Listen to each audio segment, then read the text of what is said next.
오늘도 역경로에서 오침 중인 손찬이 형을 공손월이 급하게 깨우니 장군, 그때 신배 요청을 한 자를 기억하시오. 이에 손찬이 형이 답하길, 내 그 자를 기억하네. 고등학생이라 했던 것 같은데 참으로 장한자가 아닌가. 내 고등학생 때는 스타크래프트가 반딧불이라면 디아블로2는 만월의 달빛이라는 헛소리를 해가며 오락에 빠져 있었거늘 삼국지를 탐독하다니 장군감이로다. 무려 여성무장이요 라는 공손월의 대답에 어느 안전이라고 거짓을 꾸미는가. 우리 역경로의 인구 구성은 98.4%가 남성이요, 평균 연령대가 길거리에서 하얀 난닝구만 입고 가래침을 캬 퇴뱉는데 거리낌이 없는 상아제 나이대거늘. 이에 공손범이 급하게 끼어들며 말하길, 여성무장이 맞소. 공손찬이 목침을 내던지며 내 당장 신배 컨텐츠를 준비할 것이다. 역경로의 골방으로 룰루랄라 컨텐츠를 만들러 들어가더라. 시청자 요청입니다. 오늘 손찬이 형은 신배에 대해 탐구해봅니다. 앞서 말씀드린 대로 시청자 요청인데 이 삼국지 컨텐츠를 적극 소비하던 세대가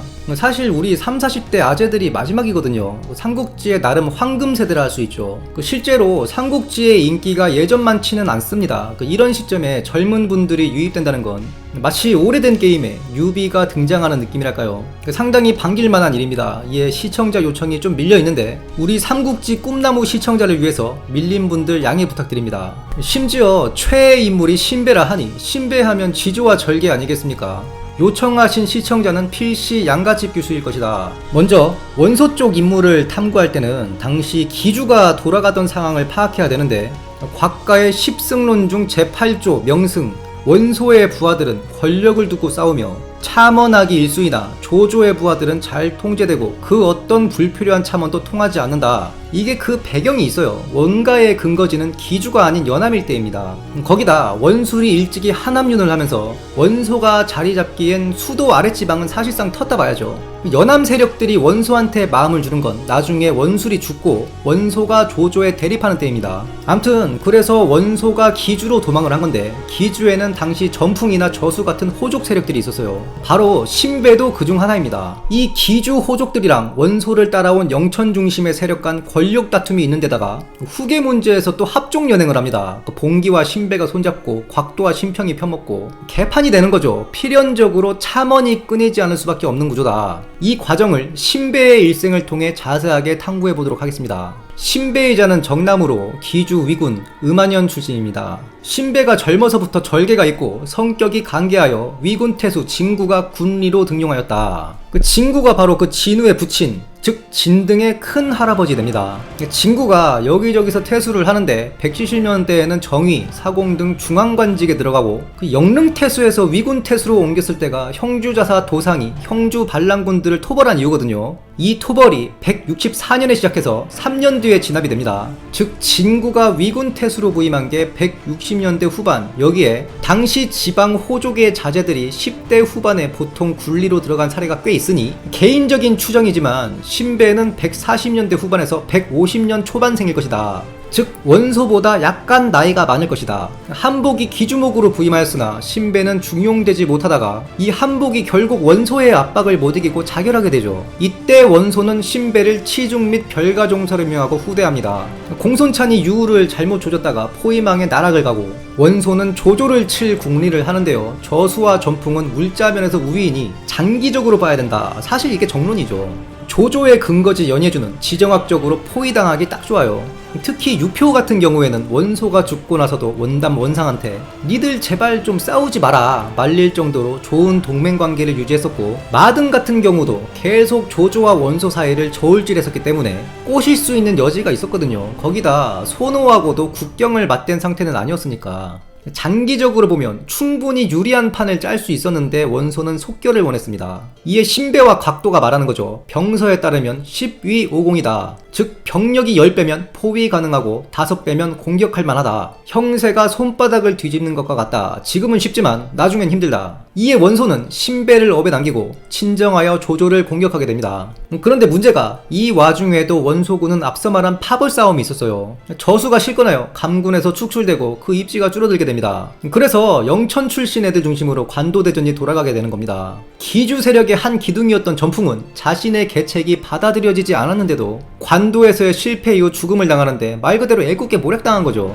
영천 식구들 때문에 관도에서 활약도 못하고 패전 후 분풀이 희생양이 된 꼴입니다. 암튼 관도에서 두 세력이 대치하는데 허유가 배신해서 조조군의 기밀을 넘기죠. 이에 오소가 털려서 패전하는 건데 허유의 배반 이유를 후한서에 따르면 허유의 집안에서 불법을 저질렀는데 업에서 행정을 관장하던 신배가 이들을 조졌다. 원소군이 관도에서 패했을 때 신배의 두 아들이 사로잡히는데요. 이에 또 파벌 싸움이 납니다. 신배의 아들들이 볼모로 잡힌 거나 다름없으니 분명히 조조와 내통할 것이다. 다들 신배를 탄핵하자 하는데 뜻밖의 봉기가 신배를 두둔하는 거죠. 원소가 너 신배랑 사이 안 좋지 않았냐. 이에 봉기가 그건 사적인 일이고 지금 국가의 일을 얘기하고 있는 겁니다. 앞서 말했듯이 신배는 누구랑 친해질 수 있는 성격이 아니었고 봉기하고도 사이가 안 좋았습니다. 그도 그럴 것이 신배는 기주 호족이고 봉기는 원소를 일찍부터 따른 아예 파벌이 다릅니다. 물론 신배는 그 성격 때문에 같은 기주 세력과도 사이가 별로였어요. 그런데 봉기가 신배를 두둔한 건 정치적인 이유가 있습니다. 원담이 기주자사로 나가 있었고 이미 이때 후계에 대한 의견이 각각 달랐던 걸로 보입니다. 이게 아니면 봉기가 기주 호족인 신배를 두둔할 이유가 없어요. 신배를 탄핵하려 했던 곽도, 신평은 원담파였고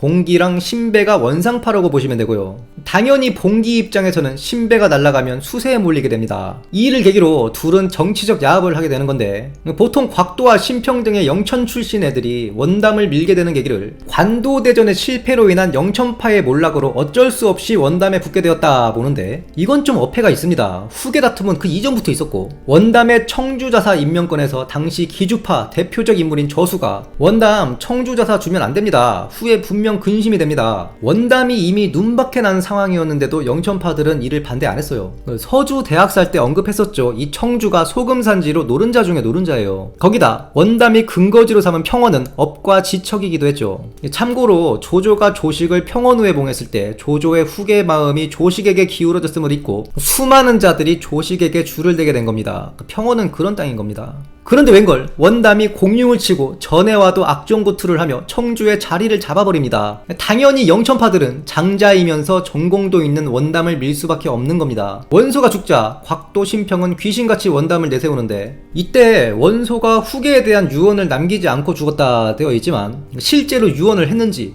했다면 누구에게 후사를 맡기라 했는지 알 수가 없습니다. 신배와 봉기는 원상을 추대하니 원상 대 원담, 실질적으로는 신배 대 곽도의 권력투쟁이 본격적으로 시작되는 거죠. 일단은 당면한 적, 조조가 있었습니다. 원담은 일단 숙이고 들어가는 수밖에 없죠. 이에 원담은 여양에 주둔하는데 원상이 많은 병력을 주진 않았다. 그리고 봉기를 원담한테 보냅니다. 여기엔 배경이 있는데 봉기가 원소 생전 가장 아끼던 부하거든요. 임관 짬밥도 최고참이고 거기다 봉기가 영천 출신도 기주 출신도 아닙니다. 형주 출신으로 일찍이 원소를 따랐으니 원소가 봉기를 가장 중용했던 것도 영천 식구들과 기주 식구들의 밸런스를 위해서인 것으로 보이거든요. 즉 원상이 원담에게 봉기를 보낸 건 다른 생각을 못하게 하려 했던 것 같아요. 원담이 증언 요청을 했지만 원상이 거절하자 원담이 봉기를 죽였다. 이 봉기를 죽인 이유가 사실상 누명을 쓴 것으로 보이거든요. 아마 곽도나 신평머리에서 나왔을 겁니다. 원담이 봉기를 죽이고 원상이랑 화해했다 나오는데 봉기를 이 화해의 제물로 희생양 삼은 걸로 보여요. 흉신이 규율을 제멋대로 하고 아첨을 일삼으며 친족의 의를 교란했다. 우리가 틀어진 것도 다 봉기 때문이다. 냄새가 나죠. 봉기가 영웅까진 아니더라도 흉신이라고 칭할 부분까지는 없거든요.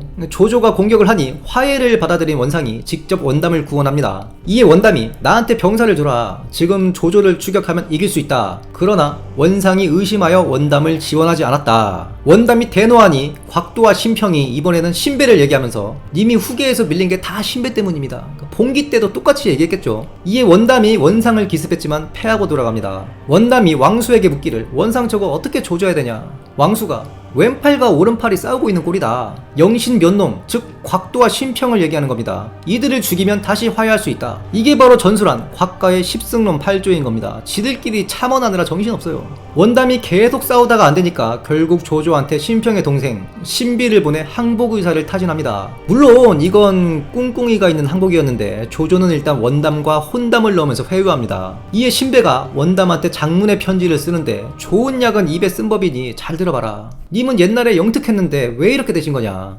효도와 우애를 거스르는 짓이다. 항복하라는 거죠. 그런데 이미 돌아올 수 없는 강을 건넌 겁니다. 원담이 신배의 편지를 눈물로 삼켰다. 204년 원상이 원담과 평원에서 아웅다웅할 때 조조는 대대적으로 업을 공격합니다. 업은 바로 신배가 지키고 있었죠. 신배의 부하 풍래가 배신하여 성문을 열어버립니다. 이에 조조의 군사 300명이 들어왔는데 신배가 이를 발견하여 다급하게 성문을 닫고 조조군 300명을 몰살시켜버리죠. 조조가 업성을 포위하니 신배가 존버에 들어갔다. 신배는 약 3개월 넘게 버티는데 식량이 부족했던 걸로 보입니다. 절반이 굶어 죽었다. 이에 원상이 다급하게 돌아와 업을 구원하는데 조조한테 패합니다. 원상은 항복 의사를 타진하다가 받아들여지지 않자 내빼버리는 거죠. 조조는 원상의 치중을 확보하고 원상의 인수와 부어를 보입니다. 원상이 도망가 버렸으니 군사들이 동요하는 겁니다. 이에 신배가 곧 유주의 구원군이 온다. 유주자사 원희가 구원하러 올 것이라는 거죠. 신배는 노병을 매복시켜놨다 쇠뇌를 쏘니 이에 순찰하던 조조가 맞을 뻔했다. 이 정도로 끝까지 항전을 하는데 사실 업성은 더 이상 버틸 여력이 없었습니다.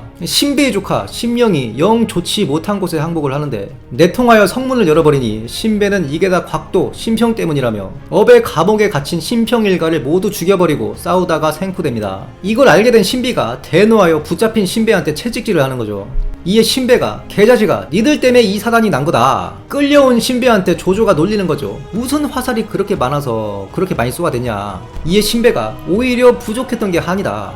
조조가 또 놀리는 거죠. 성문은 네 조카가 열었다. 이에 신배가 그 모질이 때문에 일을 망쳤구나 한탄하는 거죠. 조조는 신배를 회유합니다. 네가 원가에 충성한 것도 부득불 즉 어쩔 수 없었던 것이다. 항복해라. 그러나 신배는 절개를 지키고 의기양양하게 죽음을 맞이합니다. 이 신배의 의기로운 죽음 앞에서 조조한테 항복한 기주 인사들도 눈물을 감추지 못했다. 신배는 사실 충절과 절개를 제외하면 영웅적인 서사가 없습니다만 모종강의 신배평에 나는 흥미가 있어 소개를 해드리면서 영상 마치겠습니다. 참고로 모종강은 사학자라기보단 소설가이고 나관중의 연희 주석 담당인데 지금 보통 널리 알려진 연희는 거의 모종강본이라 보시면 됩니다. 저수와 신배 모두 적들에게 굴하지 않았다. 다만 신배는 원상은 알았지만 원담을 몰랐으니 신배는 저수를 따라갈 수 없다. 저수는 원담의 청주사다직에 대해 적극 반대를 하면서 원담을 견제했지만 신배는 이런 부분까진 관심이 없었다는 것을 비평한 것입니다.